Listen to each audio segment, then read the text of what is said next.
Monsoon का season आ चुका है, वृक्षारोपण का समय आ गया है। इसलिए मैं आज एक नर्सरी में गई तो वहाँ एक सुंदर सा पौधा था। तो मैंने उस पौधे की रेट पूछी तो उसने बताया मुझे 45,000 रुपये का है ये। 45,000 का पौधा, 45,000 रुपये एक पौधा, वो भी केवल डेकोरेटिव पौधा, घर को सजाने के लिए। सजाने के अलावा उस पौधे का कोई इस्तेमाल नहीं है। उसमें छोटी छोटी पत्तियां थी केवल, और वो एक स्ट्रक्चर से बनाया हुआ था।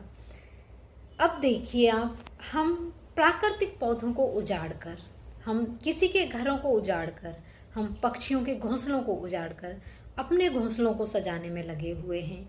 एक पौधा एक पेड़ बन जाता है जो हजारों जीवों का एक घर होता है। चींटी से लेकर बड़े पक्षी का भी घर होता है वो। उसमें फल लगते हैं, वो उनका भोजन होता है, उससे छाया आती है जिसमें अन्य जानवर जाके बैठते हैं। लेकिन हम उसको काट करके अपने लिए दूसरे सजावटी पौधों का इंतजाम कर रहे हैं, जो ना किसी को छाया दे सकता है, ना किसी को भोजन दे सकता है, ना किसी के रहने का ठिकाना बन सकता है।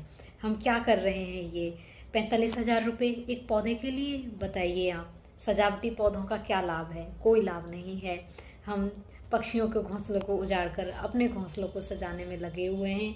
ये किस हद तक सही है? 50,000 में आप कुछ और भी कर सकते हैं जो हमारे जानवरों, जीव जंतुओं के लिए बेहतर हो सकता है।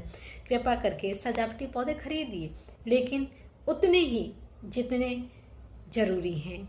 अनावश्यक पौधे खरीदने की जगह बड़े बड़े पौधे लगाएं जो प्रकृति में काम आए। इन पौधों से केवल हमारे मन को शांति मिलती है कि हमारा घर सुंदर दिख रहा है, जबकि हर किसी के घर लगे हुए हैं ये। हमारे प्रकृति में इनका कोई योगदान नहीं है। इनमें रोज इतना पानी वेस्ट होता है जितना पानी किसी और काम में लिया जा सकता है। इसलिए कृपा करके इस पर विचार करें और इस मानसून में अच्छे और बड़े छायादार फलदार पौधे लगाएं। धन्यवाद।